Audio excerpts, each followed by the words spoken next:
Hello, everybody. This is Susan Heaton-Wright, the SuperStar Communicator podcast, and I'm joined by the SuperStar Communicator podcast manager, Nicholas Simon. Hello.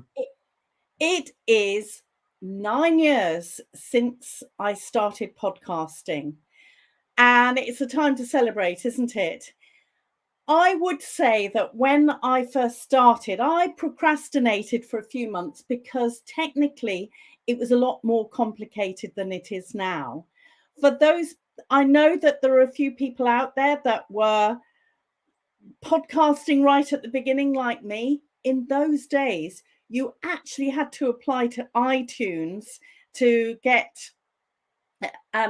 selected to be a podcast. Now it's less complicated. There are lots of videos, there are lots of people that can help you. But back in the day, back in the dark ages of podcasts, that was very much not the case. And I think it was that stopped me from podcasting earlier, even though it was an ideal medium platform for the work that SuperStar Communicator does. So that's first 9 years. And my first podcast episode is still up somewhere in the internet. And I read the entire script because I was so nervous before pressing the button. But for those people who are thinking of being a podcaster, or perhaps they want to be a podcast guest, just do it. What's the worst thing that can happen?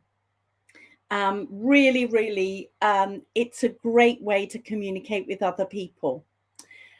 But I wanted to talk about the next 9 years because we're moving forward. And Nicholas Simon, who is already managing the podcast, he edits it. We've got Richard here. Just stumbled across your podcast yesterday. So congratulations on your anniversary. Well done. Thank you, Richard. Lovely to hear from you. If you've got any questions, please don't forget to put it in the in the chat and we'll answer. But I wanted to introduce Nicholas not just because he has been editing and managing the podcast, but because he's going to become a co-host of the podcast. We both felt that the time had come to liven things up a bit, not exclusively to have me as a Gen X, but to have someone who's slightly younger as well, to have a different perspective of a different generation, to add variety with the questions, and for the listeners to be able to see and hear different perspectives, which I believe is really, really important.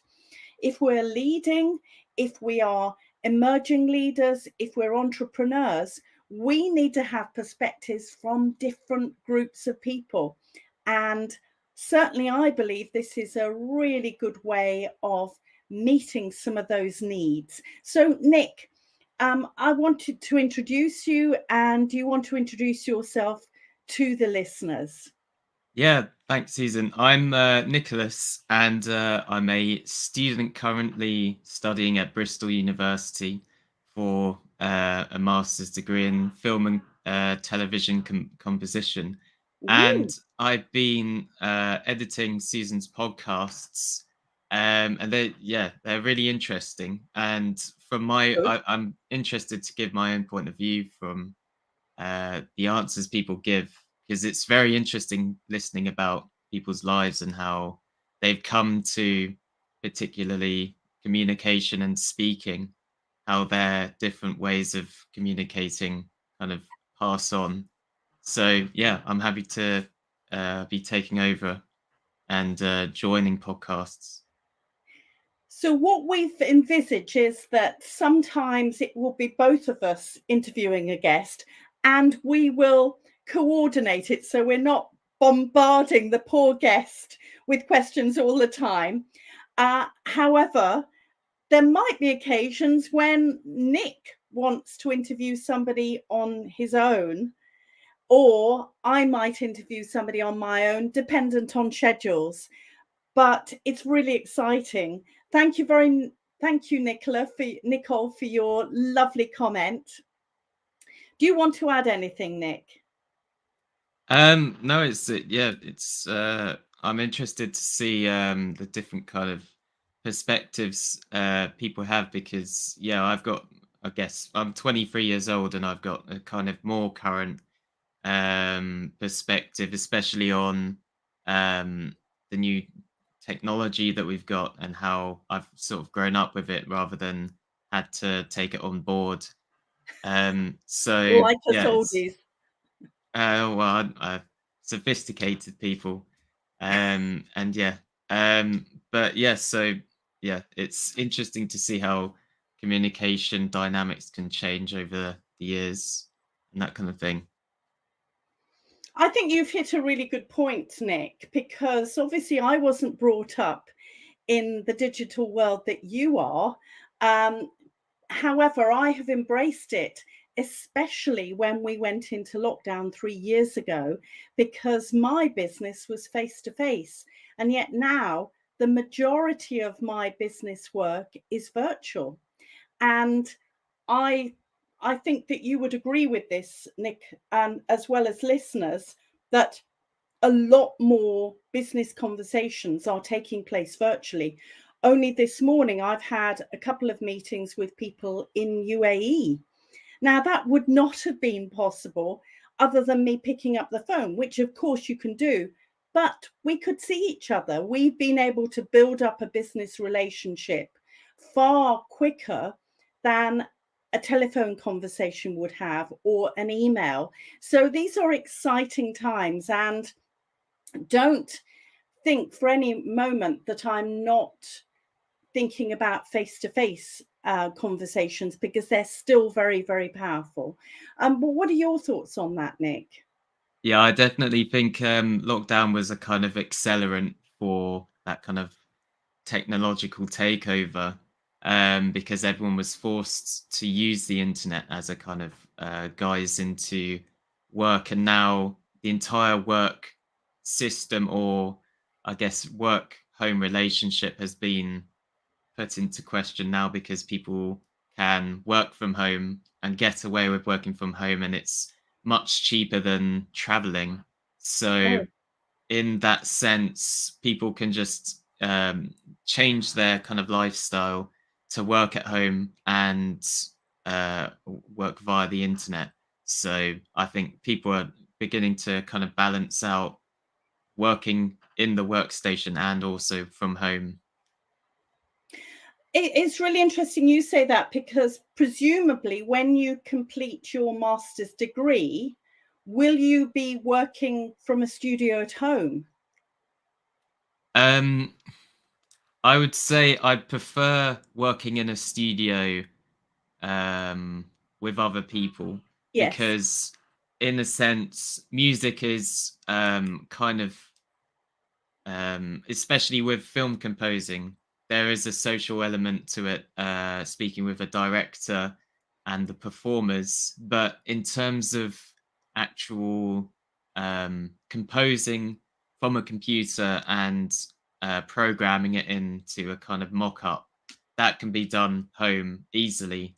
And that would end up being the main source of work, where studio work would come after everything else. So I'd say it would be definitely as balanced as most kind of other work forms of work would. So yeah, there's an element of homework, but also I think studio and going into work is as important. And I'm sure that that's the case in many other professions, isn't it? I always remember meeting a drummer, a percussionist called Ralph, who had a studio in his garden quite close to where I live. And he would also always do the percussion for some of the big blockbuster films in Hollywood. And he would literally be sent over a click track so that he knew the tempo. He would record his part, literally email the file across from his home office, well, his own studio. Absolutely remarkable. And that was a few years ago. That was early days, and that's going on in all different industries now. The equivalent. Not all of us are drummers. Yeah. And I'd say definitely setting up a studio in your house isn't an option for everyone. It's very much you need a big space and lots of technology. So I think it will slowly overtake as a home studio will probably likely be an option. And we can see many people have kind of standard studio tech, things like microphones. So this one I'm using um, is used frequently by streamers. But yeah, I'd say it's changing over time. But the internet is definitely a new kind of much faster source of transferring creative things like that. Now, obviously, you're going to be doing some of the interviewing. Do you have any tips for tech for guests that might be coming on to the Superstar Communicator podcast? You mentioned about a microphone. Yeah, I'd say yeah, the microphone and a good camera are basically all you need. I've got the Blue Yeti microphone, which is as we'd say in music, it's dirty recording because it goes it goes from the microphone straight into the computer. There's no kind of cleaning that you get in a studio where you go through a kind of music box and then it goes to the computer. So this is good. It's good enough for a podcast and that kind of thing. It's not good for recording voices or No. anything, but this is the standards I'd say you would need. And the camera obviously is good for video kind of calls. Yes. Anything else that you would add? Not much else. There's well, I guess a good Google document or something to write your notes down. Well, I was going to add about light, certainly on StreamYard, which is where we're on at the moment. It does cut out a lot of light. So I'm facing the window so that I can get as much light in my face. And it's definitely something, oh gosh. Oh, that's not. Oh, okay. It's something that is worthwhile thinking about. And if anyone does come on the podcast as a guest, we can obviously advise you about that. Yeah, I've got the the sun as my actually I'll take it. Yeah, that I think that works better. Yeah, definitely for kind of image taking, lighting can make the difference in a photo. So if you want to be a guest, I know that we get lots and lots of requests for guests. Remember that we are interested in people who are exceptional, who are using spoken communication in their business. So I should say I get a lot of coaches contacting me. That's not what I'm interested in. I'm interested in people that with their career are using spoken communication either to raise their profile within their organization, or they are speaking to share content or an idea. Would you like to add anything? I'd say that yeah, that's very creative kind of point of view, how different people can use communication. So I remember the pilots that were using their own analogies of Oh, piloting, and I thought that was incredibly creative. You know, keep the it room was dark, and then brilliant. Emil, yeah, I still use some of his examples. Emil, oh, here we go. Here's the book. dark cockpit and with Emil, and it was just brilliant. And you wouldn't say, oh, he's a communicator, but 100% he is, because he's a leader who uses excellent communication skills for it. So that's the sort of person we like to speak to. Yeah, it's really cool. Basically, from different people's point of view, how can they kind of reflect on how they communicate in a different way to people they work with? Yeah. And that's one of the reasons why having a younger person on the podcast as well, you might have a different perspective and ask different questions than I would, which we all learn from. So thank you very much for listening in. It's now 9 years since we started. Let's go on for the next 9 years. And if you have any feedback and ideas of guests, let us know. Contact Nicholas, and that would be brilliant. So until next time, this is SuperStar Communicator podcast with Susan Heaton-Wright and Nicholas Simon. Bye-bye. Bye.